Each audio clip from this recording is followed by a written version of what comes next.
რუსული სახელმწიფოს ფილოსოფია ეს არის აღმოსავლური დესპოტია. მუდმივად აეშიში რომ ელემენტარულ უფლებას თუ მივცემთ მოქალაქეს დღეს ხვალზე ის უკვე მოითხოვს დემოკრატიას, ის მოითხოვს გადაწყვეტილების მიღებაში მონაწილეობას და რესპუბლიკას. ყველა ქვეყანა მიიღო კანონები თვითმმართველობის შესახებ.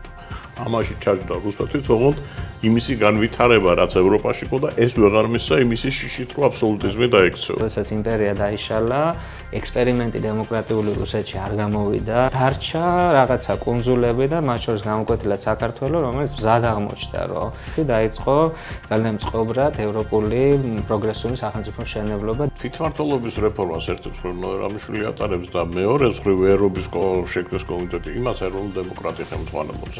ამის განაწილებასაც აკეთებს მაშინდელი მთავრობა, რომ ხდება, რომ ეს არის იმდენად მნიშვნელოვანი რეფორმა, რომ კონსენსუსი უნდა იყოს პოლიტიკურ ძალებს შორის. როდესაც ბოლო წლების დღის წესრიგში არის, რომ უნდა ავიდეთ ბოლოს და ბოლოს იმ საფეხურზე რომ კოალიციური მმართველობა გქონდეს, რომ აი როდის გქონდა, გქონდა, ანუ ერთ წლის განმავლობაში საქართველოს კოალიციური მთავრობა მართავს და ამ კოალიციური მთავრობის პირობებში კეთდება ეს რეფორმა. საქართველოს ისე ჩანს, რომ მიუხედავად იმ დაძაბულობების, რაც საზღვრებზე არსებობს, რუსებო ვერ მოახერხეს, საბჭოთა ბოლშევიკებმა ვერ მოახერხეს საქართველოში უმცირესობების აჯანყება ცენტრალური ხელისუფლების წინააღმდეგ. თვითმმართველობის ეს ფუნდამენტურმა რეფორმამ, დეცენტრალიზაციამ, ამ დონეებზე და პლუს ამას მიწის რეფორმამ, ანუ მიწის კერძო საკუთრებაში გადაცემა უმრავლესობისთვის, გლეხობისთვის, ეს ორი ფუნდამენტური ნაბიჯი, რომელსაც კონსოლიდაცია მოიტანა, ანუ მოქალაქეების უმრავლესობამ მიიღო ყველაზე მნიშვნელოვანი რა, საკუთრება, გარანტი ეკონომიკური სტაბილურობისა და პოლიტიკურ გადაწყვეტილებაში ჩართულობის ინსტრუმენტი. როდესაც უყურებთ 1924 წლის აჯანყებას, ეპიცენტრები და ყველაზე წარმატებული და მასობრივი და ესეთი სადაც იყო ეს აჯანყება, ძალიან ემთხვევა იმ რეგიონებს, სადაც წარმატებული თვითმმართველობები იყო 18-21 წლის განმავლობაში. ძლიერი თვითმმართველობები იყო საფუძველი იმისა, რომ აი ეს თავისუფლების მიუხედავად ერთ-ერთი რესპუბლიკა ვიყავით, სადაც სამხედრო აჯანყებები მოხდა მაშინ. და მათ შორის ესაც იყო, იმიტომ რომ სხვა ტერიტორიებისგან განსხვავებით აქ მართლა თავისუფალი საზოგადოება შენდებოდა და ადამიანები იცოდნენ რა უნდა დაეცვათ. ერთი მონობიდან მეორე მონობას შორის არჩევანი არ ჰქონდათ. და თვითმმართველობის სისტემა მე შექმნა აი პატარა პერიოდში საქართველოში. მოგესალმებით. ვაგრძელებთ პოდკასტების სერიას თვითმმართველობის საკითხებზე, რომელიც დაფინანსებული არის ევროკავშირის და გაეროს განვითარების პროგრამის მიერ. ჩვენ აქ გადაცემებში გამოვთქვათ ჩვენ საკუთარ აზრებს, რომელიც შეიძლება არ ემთხვეოდეს დონორის მოსაზრებებს. დღეს ვისაუბრებთ დემოკრატიული საქართველოს თვითმმართველობაზე, თემაზე, რომელიც კარგ ხნის განმავლობაში იყო ისეთი ტაბუირებული თემა, თუმცა ეს არის ძალიან საინტერესო ისტორია. ზოგადად თვითმმართველობის წარმოშობა საქართველოში ჩვენ რა თქმა უნდა არ აგვაქვს დიდი ისტორია ისე როგორც ევროპაში, რომელსაც წინა პოდკასტებში ვისაუბრეთ, მაგრამ ჩვენ გვაქვს ჩვენი მიღწევები და ჩვენი საამაყო თემები ამ საკითხთან დაკავშირებით. ჩვენი სტუმარი იქნება დღეს ირაკლი ხვადაგიანი, ისტორიკოსი, ახალგაზრდა კაცი, რომელიც აწლეულებია მუშაობს ფაქტობრივად ამ თემაზე და თავიდან ბოლომდე აქვს შესწავლილი დემოკრატიული რესპუბლიკის, არამედ დემოკრატიული რესპუბლიკის არამედ ზოგადად თვითმმართველობის ჩასახვა მეფის რუსეთის პერიოდიდან საქართველოში და მე მინდა რომ ძალიან ყურადღებით მოვისმინოთ, გავიგოთ ის რომ საქართველოს თვითმმართველობა უცხო ხილი არ არის. და ჩვენ გვყავდა ჩვენი წინაპრები ძალიან განათლებული ხალხი, რომლებმაც მაშინდელი ევროპისათვის და მაშინდელი მსოფლიოსთვის შექმნეს ერთ-ერთი ყველაზე მოწინავე სისტემა. აი ზუსტად ამ საკითხებზე ვისაუბრებთ, ირაკლი მოგესალმები. და დავიწყოთ პოდკასტში. იმედია ბოლოს თბრობა არ არის. დავიწყოთ იმით, რომ რაც არის გავრცელებული აზრი, ხო, საქართველოში, რომ თვითმმართველობა ეს არის ქართველების საქმე, რომ ჩვენ არ გვახასიათებდა, რომ ჩვენ ვართ შეჩვეული ასეთ ცენტრალიზებულ ავტორიტარულ მმართველობას. სინამდვილეში ის მცირე პერიოდები, რაც ჰქონდა ჩვენი ისტორიის, როდესაც თავისუფლება ჰქონდა, დამოუკიდებლობა ჰქონდა, აღმოჩნდა, რომ ჩვენ მართლა შევქმნით ერთ-ერთი ყველაზე მოწინავე სისტემა თვითმმართველობის ევროპაში. და ამას თავად ევროპელებიც აღნიშნავდნენ. აი როგორ მოხდა ეს ყველაფერი ქვეყანაში, რომელსაც საზღვრები დაფიქსირებული არ აქვს, მუდმივ საომარ მდგომარეობაშია, არა მარტო რუსეთთან, არამედ საზღვრები არ აქვს დაფიქსირებული სომხებთან და სანაპირო რეგიონებში, რომელშიც შერეული მოსახლეობა ჭიდაობა ცხოვრობს, ჭიდაობა მიდის ამ რეგიონებზე, თურქებთანაც პრობლემებია სამხრეთ საზღვრებში, საერთოდ მორყეულია. მიუხედავად ამისა, ჩვენ თვითმმართველობას ვაკეთებთ. ანუ ეს თვითონ ამ სტერეოტიპებზე რო თქვა ერთი-ორი სიტყვა და ეს იყო მართლა განსაზღვრელი და ტაბუირებული იმდენად არ იყო, შეგვიძლია ასე ვთქვათ, კოლექტიური მეხსიერების კუთხით თვითმმართველობა უფრო პოლიტიკური და დამთანხმებელი ხო, როდესაც პოლიტიკურ დღესაც შედარდებოდა საკითხი, რომ ახლა გჭირდება დეცენტრალიზაცია, ეს არის ყველაზე აუცილებელი მომენტი წარმატებული თანამედროვე დემოკრატიული ევროპული სახელმწიფოს მშენებლობისთვის, ამ პროცესის დისკრედიტაციისთვის მოიშველებდნენ ხოლმე არგუმენტებს, რომ არა, არ ქონია ამ შემდეგ და თვითონ რა გქონდა და რა არ გქონდა, ეს საერთოდ წაშლილი იყო მეხსიერებიდან, ახლა 70 საერთოდ არ უსჯელობდა საზოგადოება და არც იყო ცნობილი. კი, ხო, ნუ 70 წლიანი ტოტალიტარიზმი, დიქტატურა, ოკუპაცია, სუპერცენტრალიზებული მმართველობა, ამან, რა თქმა უნდა, კოლექტიური მეხსიერებიდან გააქრო ის გამოცდილება, რომელიც მანამდე არსებობდა და თანავეს დაემატა ეს მომენტი, რომ იგივე სტალინური პოლიტიკის გამო და შემდეგ ეს მემკვიდრეობით გრძელდებოდა ფაქტობრივად როცა მოხდა ამოგლეჯა კოლექტიური მეხსიერებისა თანამედროვე ისტორიაზე, მოდერნულ ეპოქაზე და დაშვებულად ამის შესავსებად გაჩნდა ესეთი მიდგომა, რომ აი ძველ ისტორიაზე შეგიძლიათ სუბლიმირება, რომ აი ძველ დიდებაზე ასე ვთქვათ ილექსეთ, იმღერეთ და ასე შემდეგ ეს ოკეია, ხო. თანამედროვეობაში თუ რა გაიქცევა ის სკოლის სიგნალებს რომ ნახოთ მაშინ რაც გამოდიოდა რითაც სწავლობთ საქართველოს 18-21 წელი ამოვარდნილი არ საერთოდ არ ვიცოდით და მთელი თაობები ისე გაიზარდა რომ საერთოდ არ იცოდა რომ 18-21 წელს საქართველოს დამოუკიდებელი იყო.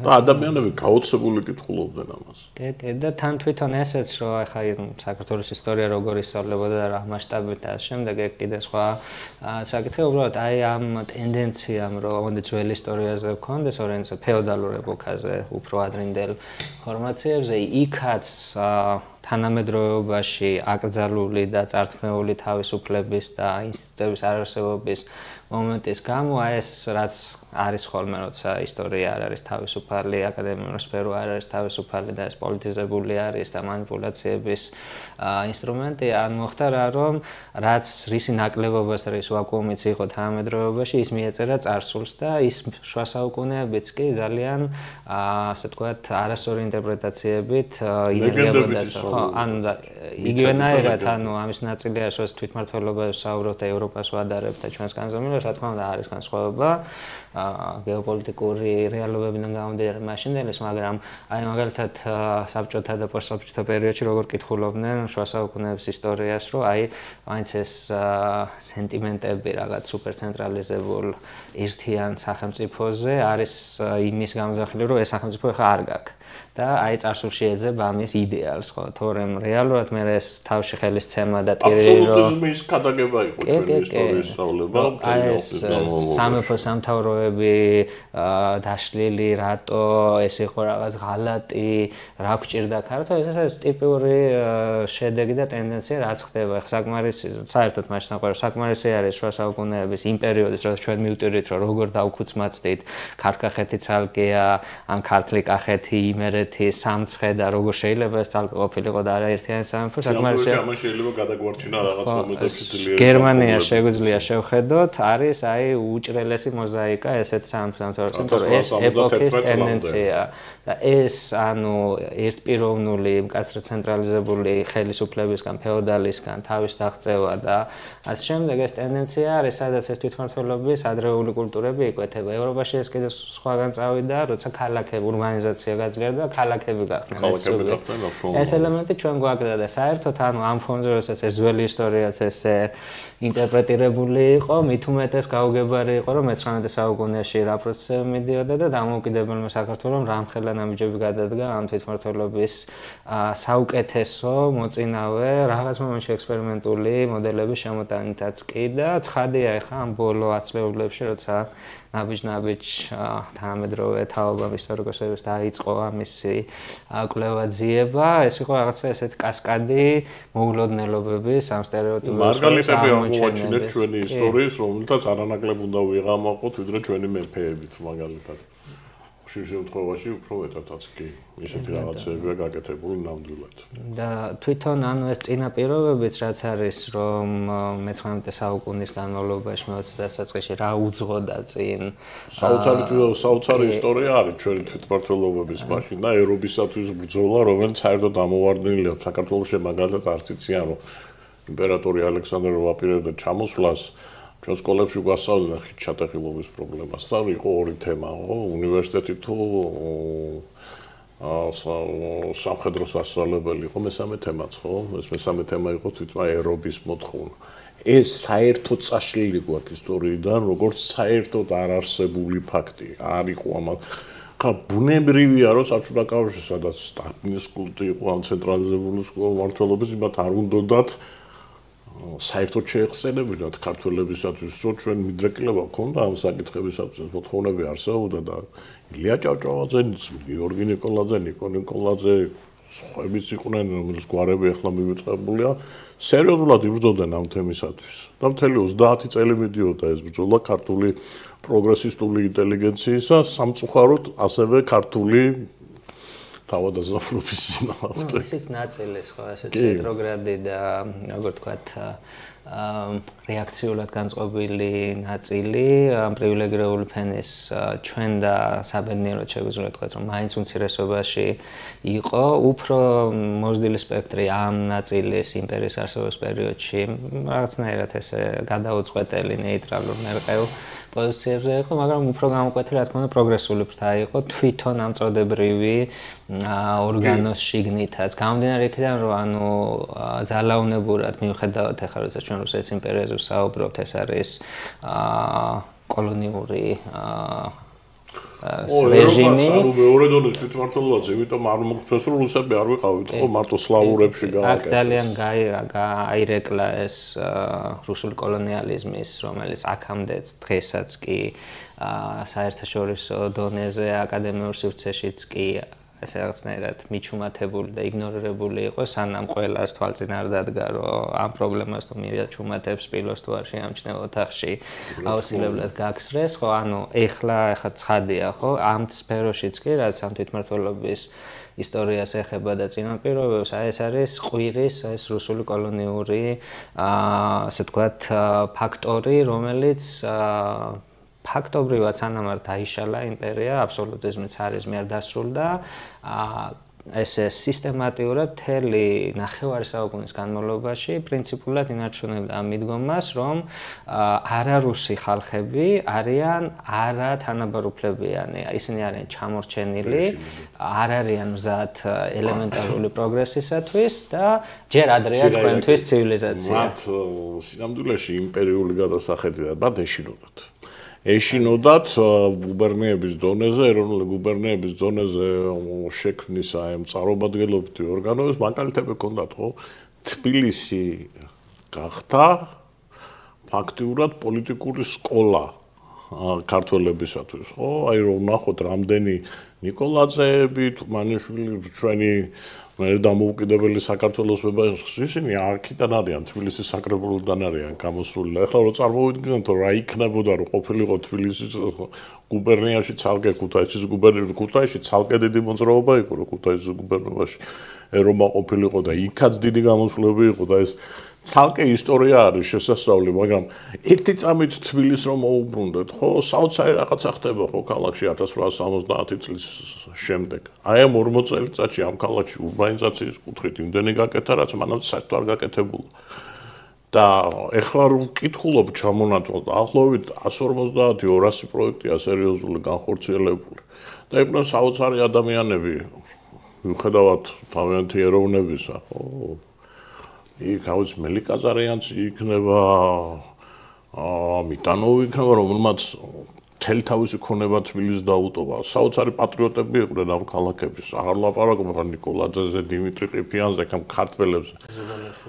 ზუბალაშვილები უამრავი იყო, მაგრამ ესეც ძალიან მნიშვნელოვანი იყო, რომ ეს ქალაქი აერთიანებდა იმ ყველა ერის წარმომადგენელს, ვისაც ხორდა არ შეიძლება ამისი დავიწყება. კი, რა თქმა უნდა, ეს კოლონიური პოლიტიკა და საერთოდ შემდეგ უფრო აგრესიული რუსიფიკაციის ტალღა, რაც ზუსტად 80-იანი წლებიდან მოყოლებული, ასე ვთქვათ, ნაბიჯ-ნაბიჯ უფრო აქტიური ხდება, ზუსტად ამას აცნობიერებდა და ეს საერთოდ რუსული სახელმწიფოს, რაც ვიცით და რაც არსებობს ეს მოცემულობა არის მისი წყევლა, შეიძლება ითქვას, რომ მან იცის, რომ ის თუ რაღაცა ელემენტის დონეზე ევროპულობის პრეცედენტებს დაუშვებს, ის განადგურებს ხო, ანუ ის რუსეთის აღარ იქნება, ანუ და ხა ეს არ არის რაღაცა არც ქსენოფობია, არც რაღაც რადიკალიზმი, როდესაც აფასებენ რომ რუსული სახელმწიფოს ფილოსოფია ეს არის აღმოსავლური დესპოტია, ანუ რაც მან შეიძინა შუა საუკუნეების აღმოსავლური ეს დესპოტური დამყრობლური მართლობის შედეგი. შეჭერდა, როდესაც ნოვგოროდის და ფსკოვის რესპუბლიკები, რომლებიც მართლა დასავლურ სისტემაზე იყვნენ აწყობილი და მაგდებურგის სამართლით ემართებოდნენ ნაშენ, ეს დაინგრა ყველაფერი. დაიპყრეს ივანე მეოთხეს დროს და რუსეთი აბსოლუტურად აი აღმოსავლური სტილის დესპოტიაზე გადავიდა, ფაქტობრივად ვიდრე 1864 წლამდე, ხო, სანამ ალექსანდრემ არ დაიწყო ეს რეფორმა. და ისიც ანუ ზუსტად მაგ ბეწვის ხიდზე სიარულის როგორ ვთქვათ განწირული წინასწარმოე ილუზიით, რომ რაღაცა საუკეთესო ნაწილს აიღებდნენ ევროპული ინსტიტუტების და რეფორმების და ხედვების და მოარგებდნენ ამ იმპერიის რეალობას ისე, რომ აბსოლუტიზმს და ამ კოლონიალიზმს არაფერი და მუდმივად აი ეს შიში, რომ აი კონსტიტუციონალიზმის აჩრდილ რომ ელემენტარულ უფლებას თუ მივცემთ მოქალაქეს, დღეს ხვალ ზეგ ის უკვე მოითხოვს დემოკრატიას, ის მოითხოვს განწყობილების მიღებაში მონაწილეობას და რესპუბლიკას. ეს ესმოდათ ამ ზღვარზე ითამაშეს 70-იანი, 80-90-იანი წლები, მე ცხადე არის რომ მაგალითი ქონდათ ირაკლი, ხო, ის 1848-49 წლის რევოლუციების შემდეგ რაც დაიწყო ევროპაში, ხო, აი ესე წაეწყო ყველა ქვეყანა, მიიღო კანონები თვითმმართველობის შესახებ.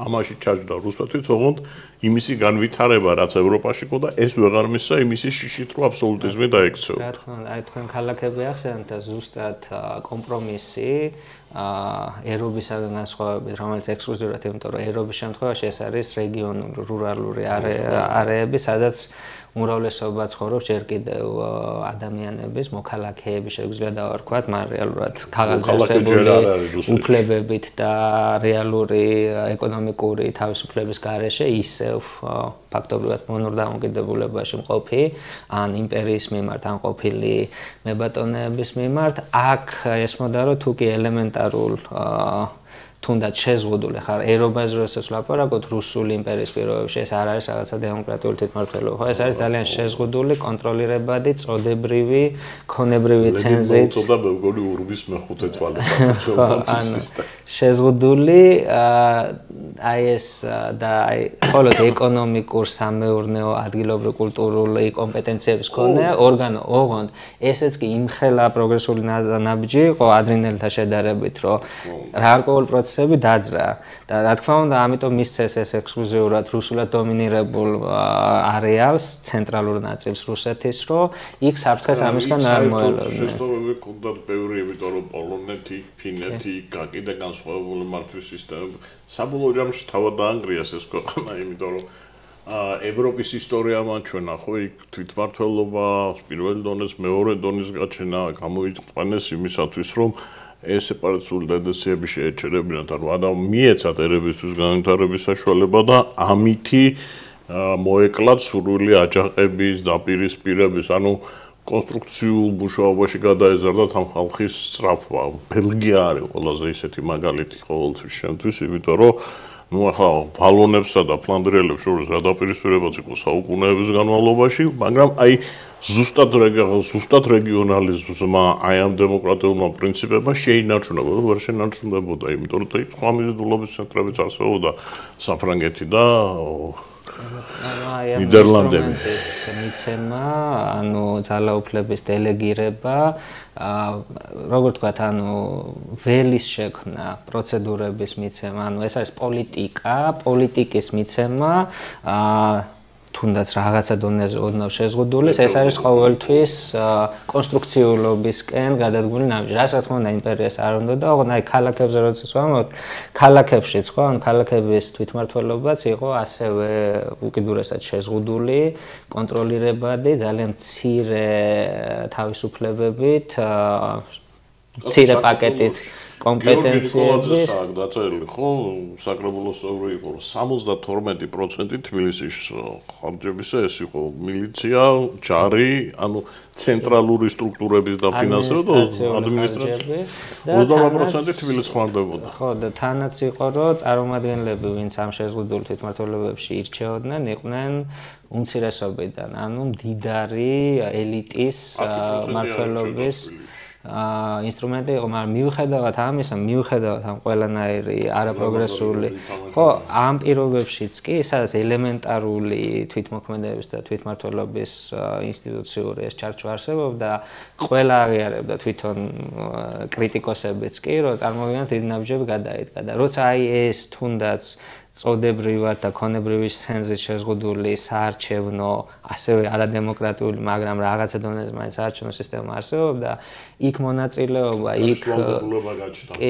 იქ ბრძოლის კულტურამ ბევრ რამე ასწავლა საზოგადოებას და ეს ძალიან საინტერესო არის თვითონ თბილისის თვითმმართველობის მაგალითზე იმპერიულ პერიოდში დაკვირვება, როდესაც 70-იანი, 80-90-იანი, 90-იანი წლები არის, რითი იწყება, რომ ჯერ არის კონკურენცია, კომპრომისი ვერ შედგება, არის მუდმივად ცდელობა, რომ ქართველი, სომეხი პოლიტიკური წრეები, მაშინ ჯერ კიდე კლასიკური გაგებით ეს პარტიები არსებობენ, რომ შეჯერდნენ და ერთად დადგნენ და რუსულ დომინაციას გაუწიონ წინააღმდეგობა და თვითონ შეთანხმებულად იმუშაონ და უმრავლესობა შეკრან, ეს არ გამოდის და შემდეგ იწყება ამის უკვე ტენდენცია, როდესაც პირიქით, ანუ ეს ოპოზიციური ფლანგი ძლიერდება, მაშინ რაც პოლიტიკური პარტიები რეალურად ყალიბდებიან, მიუხედავად ამ შეზღუდული ჩარჩოებისა. მრავალეროვანია ეს პოლიტიკური პარტიები აღარ ანუ უფრო მეტი დეპუტატის გაყვანას ახერხებენ, რომლებიც, რა თქმა უნდა, ხედავენ, რომ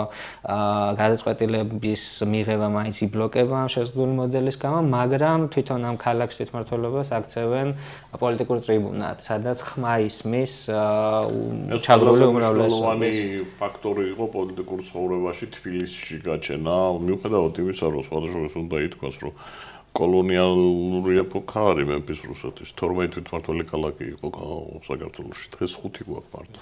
ნუ ისიც ცხადი არის, შეგვიძლია აქ ძალიან ჰარმონიულად შევადაროთ, რომ კომპეტენციების და რეალური გადაწყვეტილების მიღების და საბიუჯეტო უფლების კუთხით, რომელი უფრო ძლიერია მაშინდელი იმპერიულად შეზღუდული თუ დაამეტრე, ხო?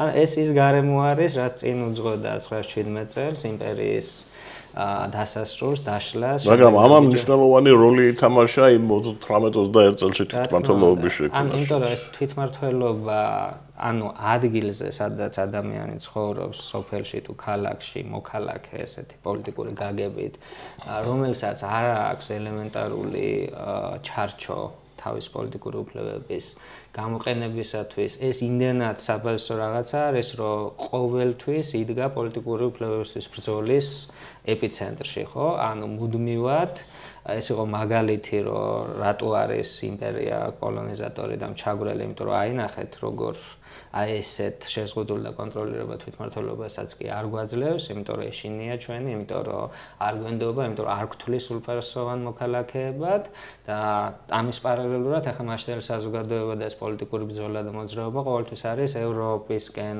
ასე ვთქვათ, ორიენტირებული და აგერ ხვირწინა მაგალითები, რომ აი გაიხედეთ რა ხდება ცენტრალურ ევროპაში, დასავლეთ ევროპაში, რას ნიშნავს თანამედროვე განვითარებული სახელმწიფო, რომლის ერთ-ერთი ბირთვი არის ძალაუფლების დელეგირება. მეტა მაშინაც აგენტებს ეძახდნენ.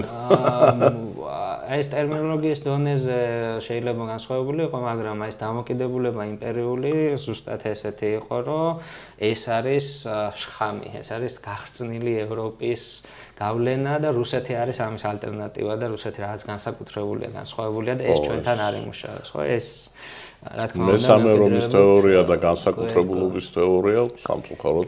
და ამის პარალელური ნაწილი არის, როცა ერთი მხრივ ბრძოლა არის საერობო რეფორმის მოთხოვნით, ქალაქების შეზღუდულ თვითმმართველობებში უფრო გაძლიერების, სახალხო წარმომადგენლობის, ეს მთელი აწლეულების პოლიტიკური ბრძოლის სურათია და სადაც უკვე ეს ჩარჩო არ არსებობს, ამის პარალელურად საზოგადოება ხვდება, რომ თვითონ უნდა შექმნას ალტერნატივა, ხო? და არის უამრავი მაგალითი თვითორგანიზების, სოლიდარობის კულტურის, კულტურული, საგანმანათლებლო, სამეურნეო ამხანაგობების, კოოპერატივების, რომელიც ამ ვაკუუმს ისტორიები ამაზე ცალკე პოდკასტი იქნება ირაკლი. აი როცა ამოთ რომ წინ უძღო და ანუ ეს არის თაობები 1870-იანებიდან მოყოლებული 1917 წლამდე ფაქტობრივად 4 ათწლეულის თუ მეტი არა ესეთი სისტემური ბრძოლა მუშაობა რომელიც ეს საზოგადოება გაიზარდა და აი მამხრი ძალიან ესეთი სიმბოლური არის როცა საქართველოს დამფუძნებელი კრება აირჩა და პირველ ხმას უხუცეს დეპუტატი სილიბისტრო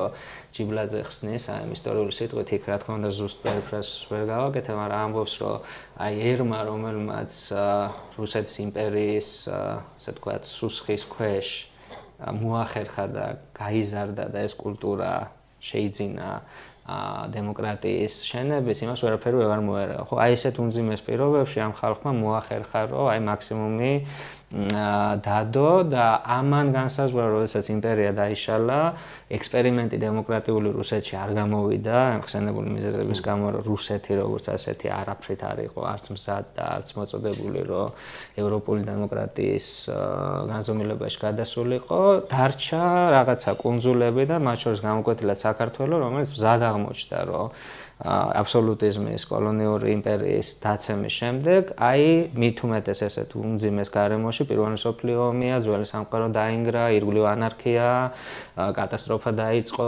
ჩვეულებრივი დიდი სასაკლაო ხოცვა-ჟლეტა, ეკონომიკური კრიზისი, იზოლაცია, ამ პირობებში დაიწყო ძალიან მწყობრად ევროპული პროგრესული სახელმწიფოს მშენებლობა დემოკრატიის საფუძველზე და ეს გამოვიდა, ხო, ეხლა ბევრი თვლის, რომ რაღაცა ნუ ახდენთ ამის იდეალიზებას, პრობლემები უფრო მეტი, რა თქმა უნდა, გამოწვევების ბევრი იყო, რაღაცა წარუმატებლობებიც იყო, მაგრამ ყველაფერი შედარებით იყო, ყველაფერი იწონება სახელმწიფოს ომის გარეშე. და შეგვიძლია, ასე ვთქვათ, დავთვალოთ და დავიანგარიშოთ და მაშინაც აკეთებდნენ ამას, რომ რაში იზომება ეს წარმატება, ხო? ანუ იგივე რეგიონული თვითმმართველობის და სათემო თვითმმართველობის თვალსაზრისით და საქალაქო თვითმმართველობის თვალსაზრისით, ხო?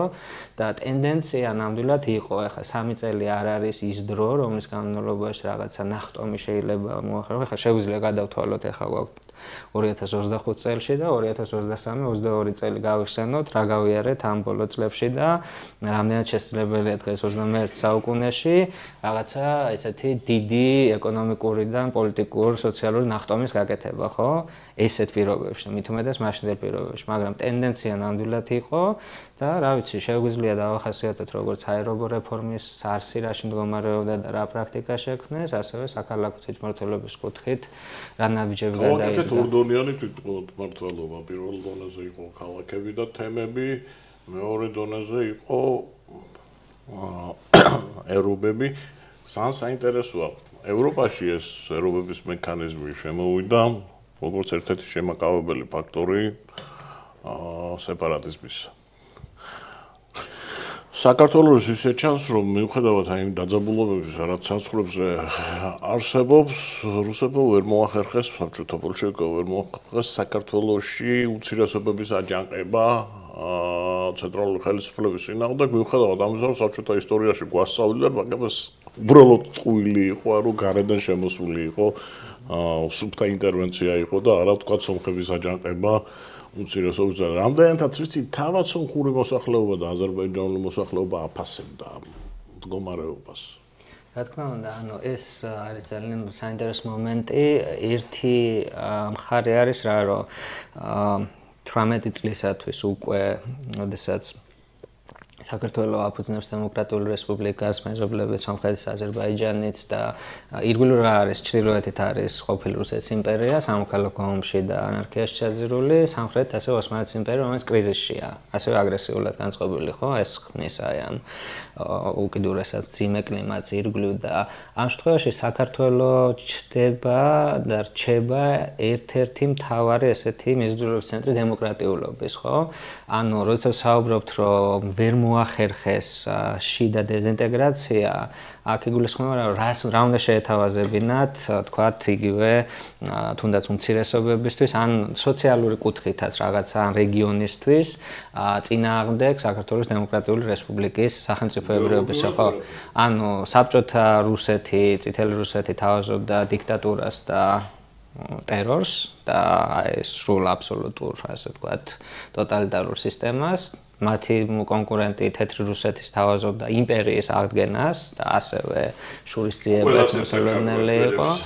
ოსმალეთის იმპერიაც ანალოგიურად ვერაფერს კარგს, ანუ საქართველოს იყო როგორც ესე პროგრესის სიმბოლო და სხვა შორის ჩვენი მკვლევარის გიორგი კანდელაკის ნაშრომის გამოვა იმედია მალე ზუსტად როგორ იყენებდა აი ამ დემოკრატიულ დღის წესრიგს, როგორც საგარეო პოლიტიკის ინსტრუმენტს საქართველოს ამ პერიოდის განმავლობაში ყუბანის და შავიზღვისპირეთის მიმართულებაზე, სადაც ადგილობრივი პოლიტიკური ძალების უმრავლესობა საქართველოს უყურებდა როგორც ალტერნატივას.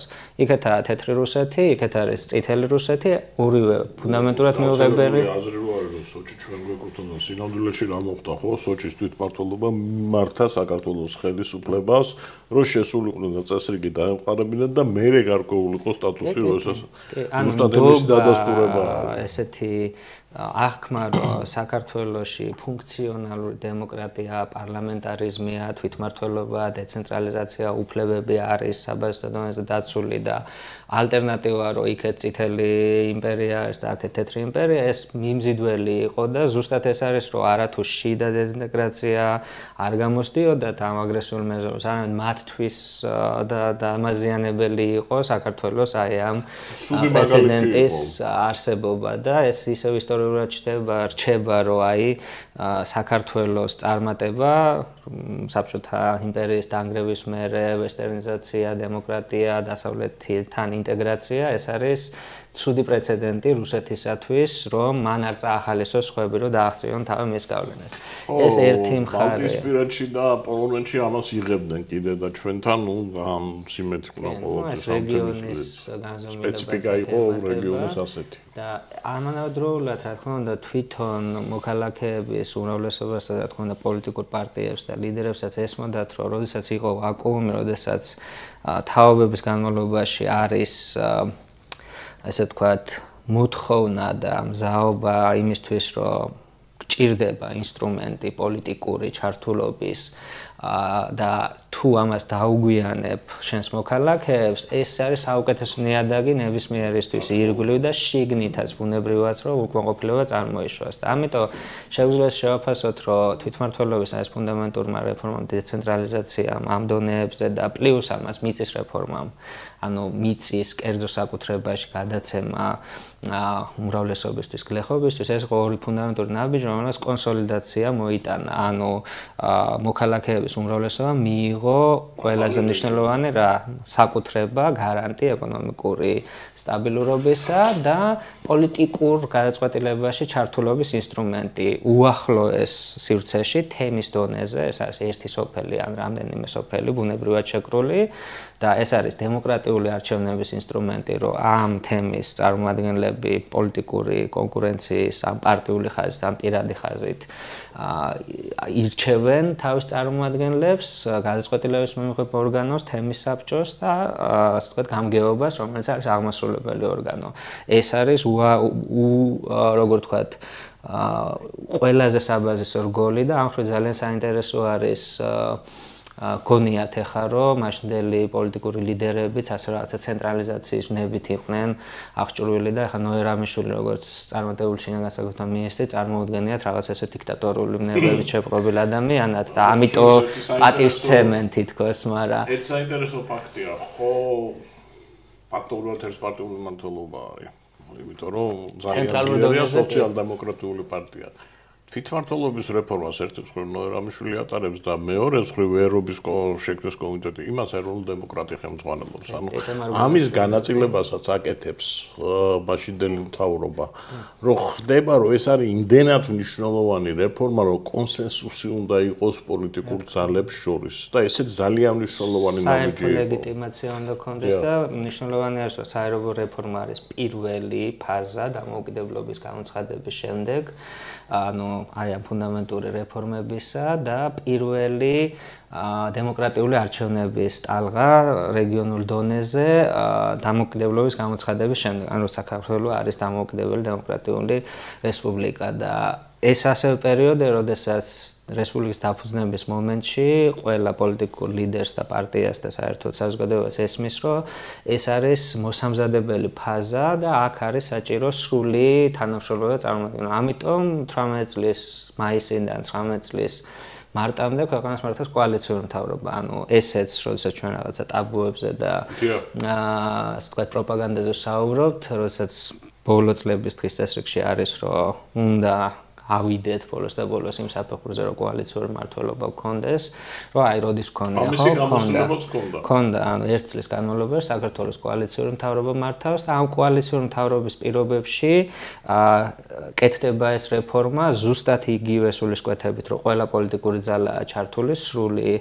კონსოლიდაცია ჭირდება ამას და ანუ შედეგებიც ანალოგიურია, ამიტომ რომ თქვით, რომ ცენტრალურ დონეზე, ანუ როცა 19 წლის თებერვალში ტარდება დამფუძნებელი კრების არჩევნები პირველი სრულფასოვანი პარლამენტის, იქ აბსოლუტურ უმრავლესობას სოციალ-დემოკრატიული პარტია იღებს, მაგრამ აი წინა ფაზაში საერობო არჩევნებში, შემდეგ საქალაქო არჩევნებში, რომელიც ტარდება უკვე 19 წლის პირველ ნახევარში და მერე ერობის მომდევნო არჩევნებში, რიგ, ასე ვთქვათ, მაზრებში და ასევე მეორე საქალაქო არჩევნებში, რომლის ჩატარებას მოასწრო ერთ-ერთმა ქალაქმა, ჩანს, რომ რაც უფრო ქვემოთ ჩადის, ანუ მით უფრო მრავალფეროვანი არის და მით უფრო აუცილებელი ხდება კოალიციური მმართველობის კულტურა, ბლოკების ჩამოყალიბება და ერთი მხრივ ეს რაღაც პროცესებს ანელებს, ამის მაგალითი არის ზუგდიდის სამაზრო ერობა, სადაც არის ფაქტობრივად როგორ თქვა, ხო, ანუ ისეთი ბალანსი არის სამ მთავარ პარტიას შორის, სოციალ-დემოკრატებს, სოციალისტ ფედერალისტებს და ესერებს შორის, რომ უმრავლესობა არც არა აქვს.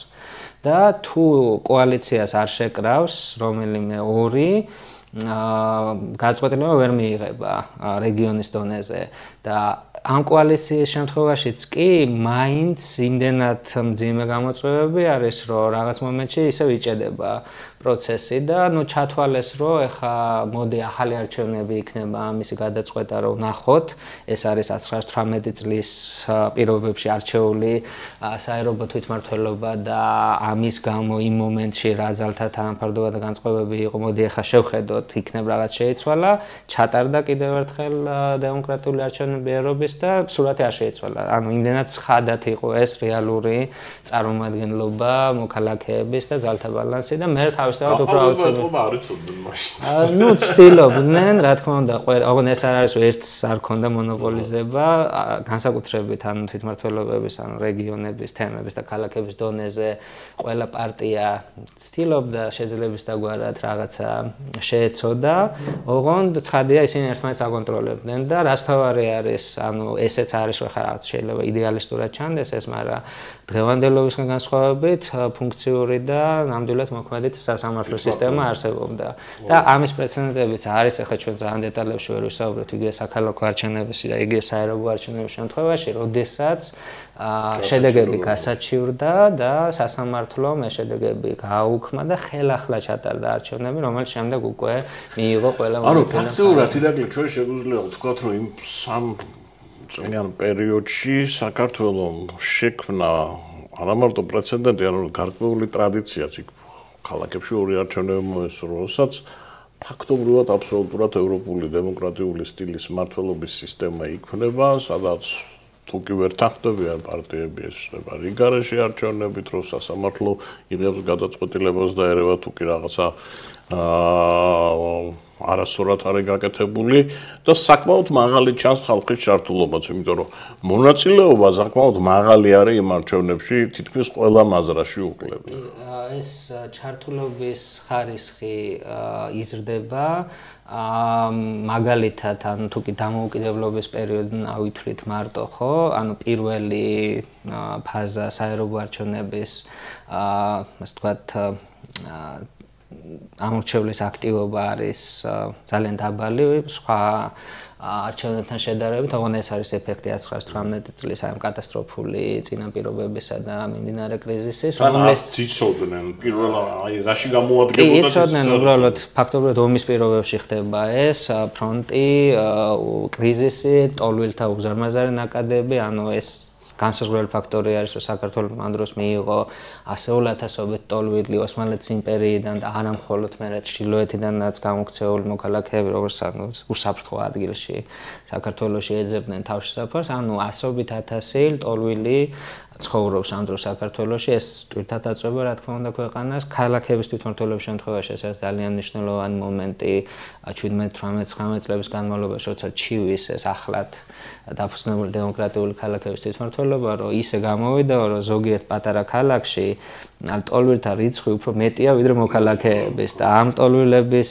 რჩენა და დახმარება ამ ქალაქის თვითმმართველობას აწევს კისერზე, ხო? ანუ უამრავი ესეთ გამოწვევა, მაგრამ უკვე 19-20 წლის განმავლობაში, როდესაც სტარდება უკვე მომდევნო ფაზა საქალაქო არჩევნების და რეგიონული არჩევნების აქტიურობა არის ძალიან მაღალი. ისე როგორც საპარლამენტო არჩევნების შემთხვევაში, სხვადასხვა ეტაპების, ხო? ანუ ეს ჩანს, რომ სტაბილიზაციის, კონსოლიდაციის პარალელურად ჩართულობა იზრდება. დებიან უკვე ეს ორგანოები მათ რაში ჭირდებათ. ეს კონკურენციაც, პოლიტიკური დემოკრატიული კონკურენციაც იზრდება და რა თქმა უნდა, ეს თანამშრომლობის და კომპრომისის კულტურაც იმატებს, ხო? ანუ ორივე განზომილებაში რეგიონული და სათემო თვითმმართველობების და საქალაქო თვითმმართველობების შემთხვევაშიც არის რა, რომ ეს თვითმმართველობები ხვდებიან, რომ ასევე ურთიერთთანამშრომლობის ფორმატები უნდა არსებობდეს.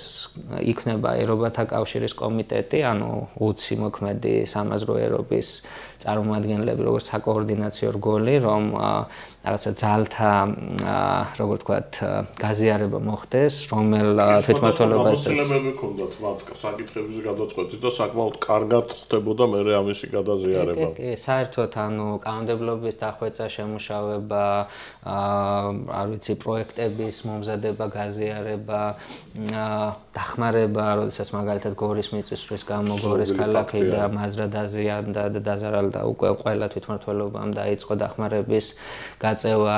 ანუ რეგიონალიზმის დონეზე მნიშვნელოვანი არის, რომ მაგალითად როდესაც სოხუმის ოლქის, აფხაზეთის საკითხი გადაწყდა უკვე და იქაც დემოკრატიული გზით, ანუ დემოკრატიული არჩევნებით და შემდეგ უკვე ადგილობრივი პარლამენტის სახალხო საბჭოსა და დამფუძნებელ კრებას შორის თანამშრომლობით, ავტონომიის დებულების შემუშავებით, კონსტიტუციაზე, ასე ვთქვათ, მოლაპარაკებებით, ამას წინ უსწრებდა თვითმმართველობის არჩევნები ქალაქებში და მაზრებში, აფხაზეთში და შემდეგ უკვე აფხაზეთის ქალაქების და მაზრებმა შექმნეს საკოორდინაციო რგოლი კავშირი ერობათა, რომელიც გახდა საქართველოს ერობათა კავშირის შემადგენელი რგოლი, ხო? ანუ ნაცვლად დეზინტეგრაციის, პირიქით ინტეგრაციის ინსტრუმენტი გახდა ეს ყველაფერი და პლუს ამას, რა თქმა უნდა, გამოწვევები ბევრი იყო, არის მაშინდელი კრიტიკა, რომ დაგვიანდა საბიუჯეტო უფლების კანონის შემუშავება, იმიტომ რომ აქ იყო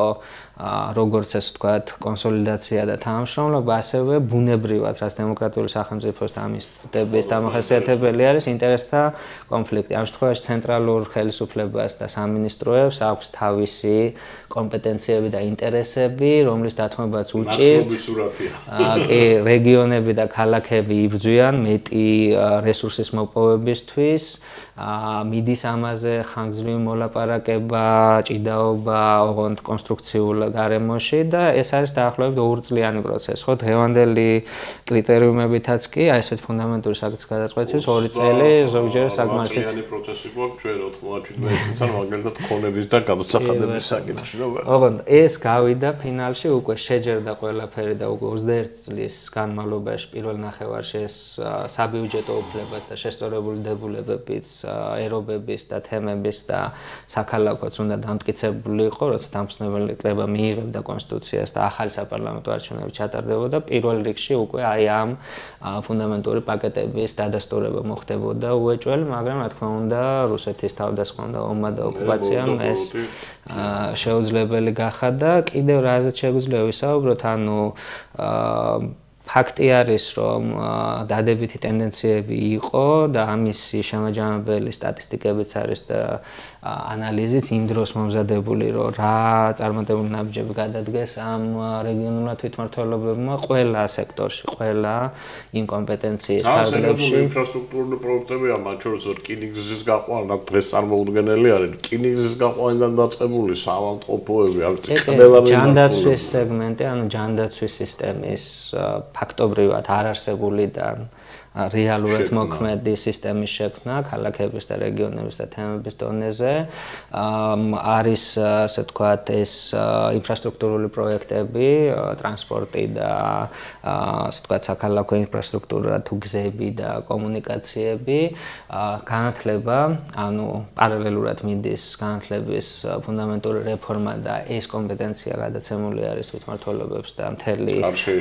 სასკოლო უფასო სავალდებულო განათლების სისტემა და მათ შორის შემდეგ უმაღლესსა და საბაზისო განათლების შორის არსებული რგოლი ეს ყველაფერს თვითმმართველობა აკეთებს და არარსებული ეროვნული საგანმანათლებლო სისტემიდან უკვე ეწყობა ახალი თანამედროვე. ანუ ქვევიდან დაიწყეს ამისი აშენება ფაქტობრივად. იქ სადაც მოხმარება ხდებოდა და მიწოდება უნდა მომთხოვრო, აი მიწოდების რგოლიდან დაიწყეს შექმნა. კი ბატონო, ანუ ჯანდაცვა, განათლება, სოციალური სერვისები ამ კრიზისული მოცემულობების გამო თვითონ ქალაქებს და რეგიონულ თვითმმართველობებს მოუწიათ, რომ შეევსოთ ვაკუუმი ეკონომიკისა, ცხადია, რომ თავისუფალი ბაზარი და საბაზრო ეკონომიკის ფუნდამენტური გარემო ჩამოყალიბებული იყო საკანონმდებლო დონეზე, მაგრამ ეკონომიკური კრიზისის, ომის, იზოლაციის გამო ყველაზე მტკივნეული მიმართულება ეს იყო ეკონომიკური სტაბილიზაციის გამოწვევები და როცა აი თქვა პროდუქტების უკმარისობა იყო, არ ვიცი, პირველად მოხმარების საგნების თვითონ ქალაქებს და რეგიონულ თვითმმართველობებს მოუწიათ ამის კომპენსირება და მუნიციპალური წარმოების განვითარება, რომ რაღაცნაირად ეს კრიზისული გარდამავალი ფაზა დაებალანსებინათ. ანუ იურიდიული სერვისები მოქალაქეებისთვის, რა ვიცი, უამრავი ელემენტი შეიძლება ჩამოთვალოთ და ძალიან მნიშვნელოვანია კიდევ, რომ ანუ ეს არის პირველი ნაბიჯები, რა თქმა უნდა, ისტორიას არ უყვარს იმის, რომ რა იქნებოდა, რაღაც რო არ მომხდარიყო, მაგრამ ამ შემთხვევაში ჩვენ რაღაცა ელემენტით იმის გაზომვის საშუალებაც გვაქვს, ძალიან ტრაგიკული კუთხით, მაგრამ მაინც რომ ნახოთ განგრძობადობა ოკუპაციის, სახელმწიფოებრიობის ჩამორთმევის ფაქტობრივად აი გამიზნული მოსპობით, ხო? ანუ როდესაც რუსული საბჭოთა ოკუპაცია იწყება და მიდის და მიდის სიღრმეებში, გამოკვეთილი სამიზნე არის რა, ყველა ეს ინსტიტუტები, რომელიც დემოკრატიულ რესპუბლიკამ შექმნა და ის ადამიანები, ვინც ეს გააკეთეს. ფიზიკურად განადგურდნენ ის მერები, გამგებლები ყველანი დეპუტატები, ქალაქების, რეგიონების, თემების დონეზე კიდე საკვლევია, ხო? ანუ ეს პერსონალური დონეზე.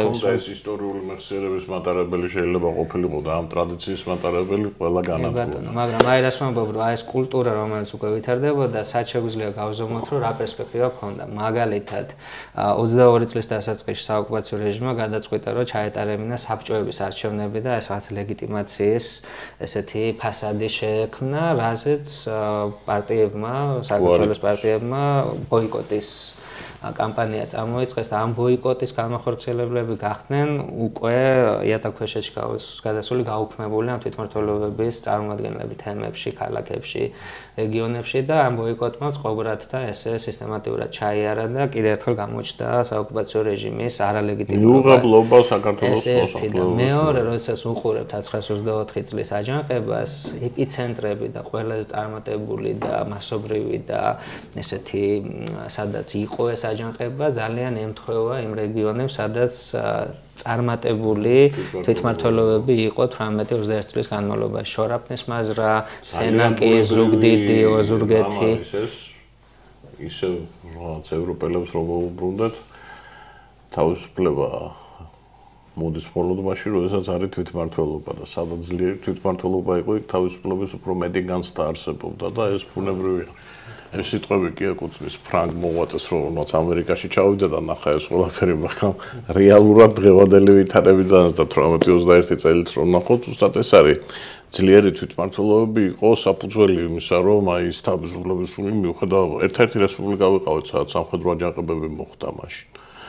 და მათ შორის ესაც იყო, იმიტომ რომ სხვა ტერიტორიებისგან განსხვავებით აქ მართლა თავისუფალი საზოგადოება შენდებოდა და ადამიანი იცოდნენ რა უნდა დაეცვათ. ერთი მონობიდან მეორე მონობას შორის არჩევანი არ ქონდათ. და თვითმმართველობის სისტემა მე შექმნა აი პატარა პერიოდში საქართველოში სამწუხაროდ, რომელიც ძალიან მცირე აღმოჩნდა. კი, მაგრამ ისეთ პრეცედენტი იყო, რომ აგერ ერთ საუკუნის გასვლის შემდეგ, როდესაც აღდგა ეს მეხსიერება, ესეთი როგორ ვთქვათ, მამოტივირებელი არის და ასევე რაღაცა მომენტში ბევრი სწავლა შეიძლება, ხო? რა თქმა უნდა, რაღაცა მოდელები მოძველებულია ახლა ერთ საუკუნის გადასახედიდან, მაგრამ თავარი პრინციპი, რომ ძალაუფლების დელეგირება ეს რაღაცა საფრთხე კი არ არის, პირიქით, გაძლიერების ინსტრუმენტი არის და აქტიური მოქალაქე, რომელიც ჩართულია გადაწყვეტილების მიღებაში, ეს არის ფუნდამენტი ნებისმიერი სახელმწიფოსი, ეს არის რაჟდენ არსენიძე იყო ერთ-ერთი ცნობილი მოღვაწე მაშინდელი. თავისი მოქმედების ფარგლებში ამ ორგანოების მდგომარეობა ისეთივე დამოუკიდებელი უნდა იყოს, როგორც ცენტრალური მთავრობის. მისი მთავარი კონტროლი და გამწონასწორებელი მხოლოდ ხალხი, კანონი და სამართალია. ეხლა ამ აზრებამდე, ასე ჩამოყალიბებამდე ევროპა მიდის, ეგრე 1995 წელს, როდესაც იღებს თვითმმართველობის ევროპულ ქარტიაზე, უბრალოდ ეს სერია იქ ხო, მაგრამ მანამდე 60 წლით ადრე აზროვნებდნენ ჩვენი მოღვაწეები ასე. დიდი მადლობა ირაკი, ძალიან საინტერესო იყო, თუმცა პირდაპირ რომ ვთქვა, თემა ძალიან დიდია და კიდევ ვიფიქრებთ ალბათ იმაზე, რომ მომავალში კიდე რაღაც ასპექტებზე გავაკეთოთ პოდკასტები. დღეს ჩვენი პოდკასტი დამთავრებულია, წარმატებებს გისურვებთ. ყველას მადლობას გიხდით, ვინც გიყურებდათ და მოგიწოდებთ, რომ თქვენც ნახოთ და ლაიქოთ და გააზიაროთ, რომ ბევრ ადამიანს მიეცეს ამ პოდკასტების ნახვის საშუალება.